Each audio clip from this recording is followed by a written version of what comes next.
Hello everybody, welcome back to Torment, Tides of Numenera. So it's been a while since I've recorded anything, actually. It's been a few weeks, but this was the last thing I recorded. We had just talked to these jerks over here. They weren't actually jerks, they're actually like shockingly nice for cult members. And there's just like this dumb clock thing we had to fix. But in any case, we're just going to keep on exploring before we commit to anything just yet. So let's see what's up these steps. Okay, yeah. There was no way out at first. Come on, there we go. Took it a little bit. See, they keep mentioning crisis. Crises. And I'm not sure if we've actually hit one yet.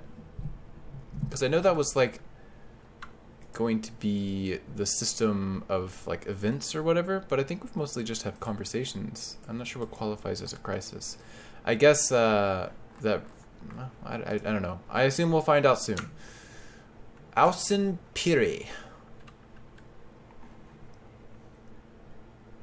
This woman seems to be absorbed by what she's doing. Her blue eyes narrowed in concentration. You realize that she's the nicest looking person you've seen in a while and feel almost compelled to approach her. Nicest looking as in friendly or pretty? I can't really tell what it means by that. She shakes out the golden cloth she's examining and holds it up to the light. Such beautiful colors, she murmurs. She meets your gaze. It would look lovely on you. What are you doing? Waiting for an appointment, she says with a tentative smile. Can you tell me about this place? Of course. This is Government Square, home to the City Council and the Order of Truth. The rest is embassies and city records, but you might enjoy a stop at the Red Thicket. She points to a red stone enclosure nearby. Who are you? My name is Ausen Piri. Piri? You can call me Ausen, if you like. Sort of like Allison, maybe? She offers a tentative smile, yet again. I'm a Tyrgen, but I mostly work with children. I don't know if that's unique to... I assume this is a word unique to this world, but maybe I just don't know this word. You know, healing scraped knees and the occasional broken bone. We're lucky here in Sagas that it's rarely anything more serious. Scan thoughts. So many children need my help. Too many. Alright, I'm bored of you. Go away. Boring. Sangolin, why are you standing too close to this woman? A tall, thin, and exquisitely dressed older man stands in the shade of an exquisitely crafted stall. One thing I've noticed, and I hope they go back and do another edit on this. I'm noticing they're reusing a lot of words, which is not the best as far as reading. I mean, this is the same sentence, right? The cut, color, and quality of his clothes are a symphony of harmonious coordination, while the expression of benevolent condescension he gives you would be more at home on the face of a king.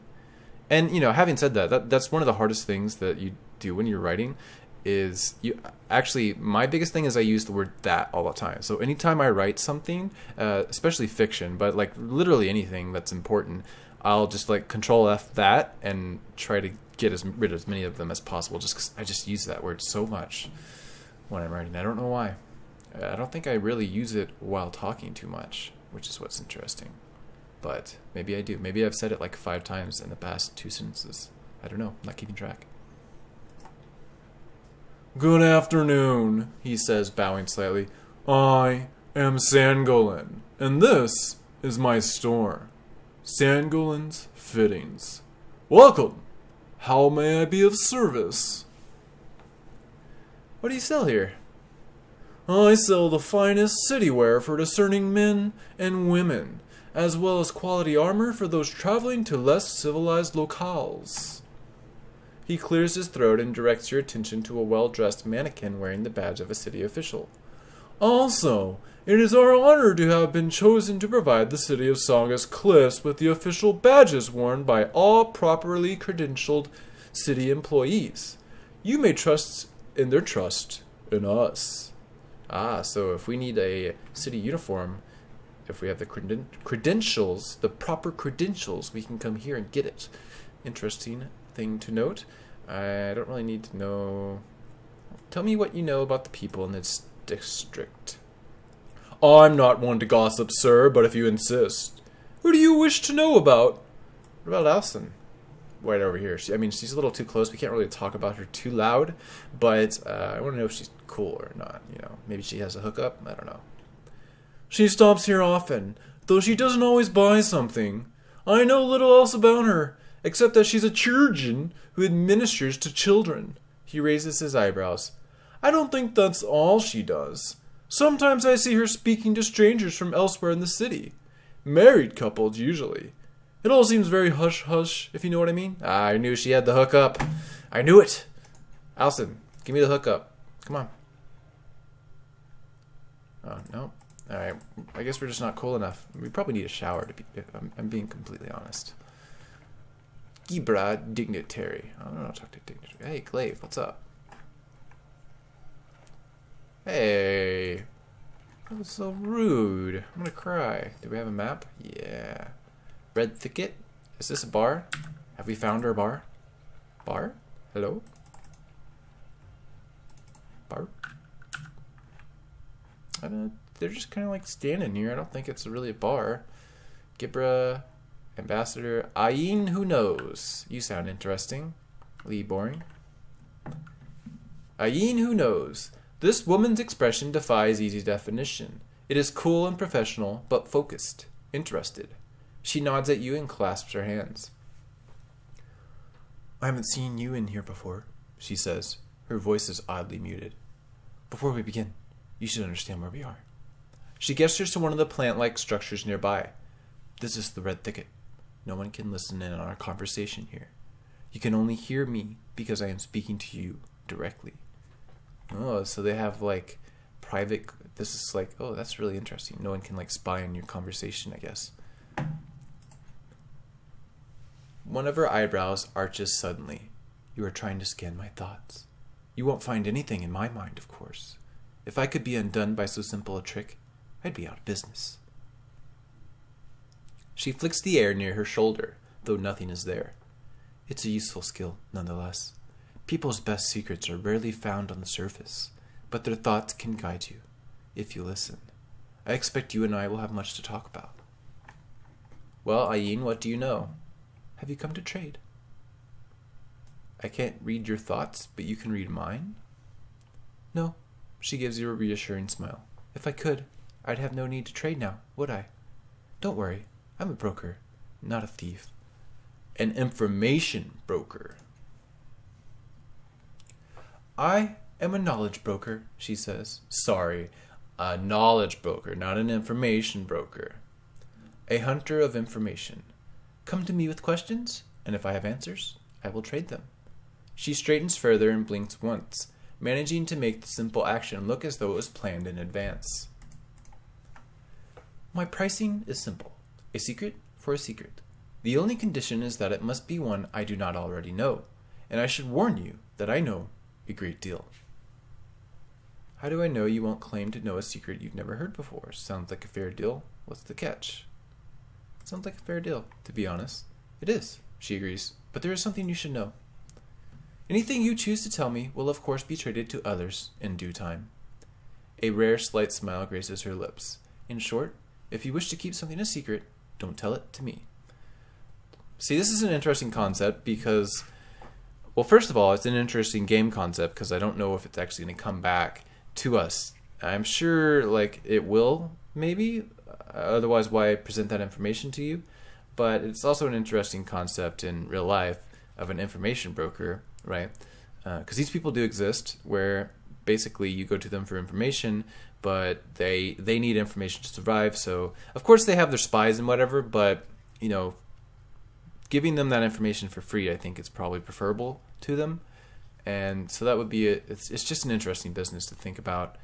Basically, a knowledge broker always has to be useful or they're fucking done. They'll be killed. Because if you're not useful for someone and you have their secrets, they'll kill you. But if they think they can get future good secrets. So you have to always be on top of your game, essentially, is what I'm saying. Which I guess is, you know, true for a lot of the shadier types of work in general. But this is one of the I guess, few non-violent ones. I don't know what I'm saying. In any case, I'm interested in exchanging secrets. Good, she says simply. What information do you need? I want to propose something different. I'll trade you information for a secret you find interesting. Actually, I don't want to trade any secrets right now. Very well. Is our business concluded? I didn't want to... I assume we can come back and ask her a question once I actually have tide changed indigo increased. Alright, I'm curious about these tides. There's got to be somewhere in our inventories here. I think that's the inventory character sheet. It's got to be on here, right? Tides.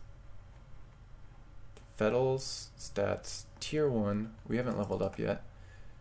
Oh, here we go. Silver, blue, indigo. But I want to read what those mean. We'll probably have to find someone to tell us, I guess. Okay. What else do we have here? We have dignitaries, we have ambassadors, townsperson, merchant. I don't know like how many of these people who aren't named we should be talking to. I guess I'll just try one and see if they have anything interesting to say. Merchant? Nope. Alright, yeah. I'm not going to bother then. Irithor... Ugh, I fucked that up. Irithor Bryn. This slim man looks to be in good shape, and though his face remains hidden within his hood, he carries himself with confidence. His clothing exudes something like smoke that makes him look a bit like a ghost. Perhaps a man who can't be found if he doesn't want to be. Irithor Bryn, he states. Pleasure. I'm a merc, head of the Inspector Company. What brings you to the Red Thicket? Tell me about this blah blah blue blue company. We do infiltration mostly, he says with a smoothness that implies he's given this speech before. Sabotage, assassinations, assorted hostile recovery. Sometimes the city hires us to handle local threats. Problematic tribes, roaming predators, you name it. He chuckles. Pretty quiet these days. Not like when we got started. Our first big job was a series of assaults in the Endless Battle. She looks familiar, that tattoo especially. Can't think why I'd know her, though. What's the Endless Battle? Really? He says, cocking an eyebrow. All right. It's basically like it sounds. A fight that's given people like me a solid payday for more generations than anyone could count. He shrugs. As far as I heard, it's a scrap between rival factions of the Changing Gods cast-offs. What about I couldn't tell you? He cracks a grin. Getting interested in the why of a war always ends up being bad for business. Alright, so we have this endless war now that's a scrap between rival factions of the Changing Gods cast-offs. I imagine we can probably ally with one of these factions, eh? Or neither. What did you do in the Endless Battle? Can't say, he said automatically. Contracts, you understand. All I can tell you is the Chalcedon pays on time. And that's more than I can say for some of the employers I've had over the years. He sighs. One of the best jobs we've ever had. Who's the Chalcedon? Chalcedon? One of the commanders on the Changing Gods side, he says. Pays well and on time. And that's the extent of my opinion on the matter. Now my turn for questions. It's not just the tattoo that gives you away. I know you, don't I? Where from? We fight together? Fight each other? What is it? His hand drops to a pocket near his hip. Tell the truth now. I'll know if you're lying. Scan thoughts. Her thoughts don't tell me anything. I'll have to try the direct approach. Try to remember how you know Irithor, Anamenesis. Are you threatening me? We're going to, of course, try the ability. Oh, right. So we have actually 8 stored up. Interestingly enough. We can get up to 70 is the highest. Why can't I... Oh, I'm just out. I thought this meant... So... Okay, so I'm just out after this. That's fine. 70% chance. It's fine. Success. You focus on the man, his features, and open your mind. Can we trust them? You hear yourself say, your voice muted by the years. They're mercenaries, your companion replies. Of course we can. That's not what I meant, you snap. Can we trust them to finish the work? If not, kill them now. This is no time for uncertainty. You return to the present just in time to hear Irathor speak again. Well, are you going to tell me how we knew each other or not? I was also in the endless battle. I don't want to answer this question. Are you threatening me? Threatening, he snorts. Yeah, that's what I'm looking for. A brawl in Government Square. He shakes his head. He was just threatening me. Didn't he put his hand on his hip for his weapon? Come on. If we were enemies before, well, I'd like to know. But I'm not about to take it personally. Business is business. So tell me, how do we know each other? I was also in the endless battle. Say no more, he says, raising a hand. Should have known, with that tattoo and all. My curiosity does get the better of me. Can you read my thoughts? He barks a loud laugh. The only way you'd know that is if you could read mine too. Useful skill, isn't it? Most of the time. Anyways. What are you guys doing in Sagas? Negotiations, he says shortly. I'm between meetings with a few council representatives. They may want us for some, ongoing work. He shows his teeth. Bit of a bidding war going on right now, to be honest. We're in demand. Scan thoughts. So long as all sides are interested, the strongest will prevail, as it should be.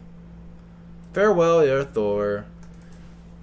Also, these guys are interesting types. The mercenaries who are just businessmen, so they don't care about politics or religion or anything like that. They just are paid to fight because it's what they're good at.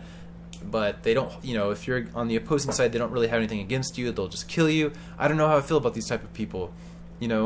As a non-fighter myself, I just can't imagine doing that. But at the same time, you have to have a little respect for them in that they're not the ones causing these issues. Respect for them more so than the people who are paying them to do it, I guess is what I'm saying. In any case, I think the Red Thicket visit will do it for this episode. That guy's always kind of hurt my throat. I'm going to take a little break, and I will be back recording shortly. Thanks, guys, for watching. See you next time. We will go slightly north. Maybe visit another building. Ooh. See you next time. Bye.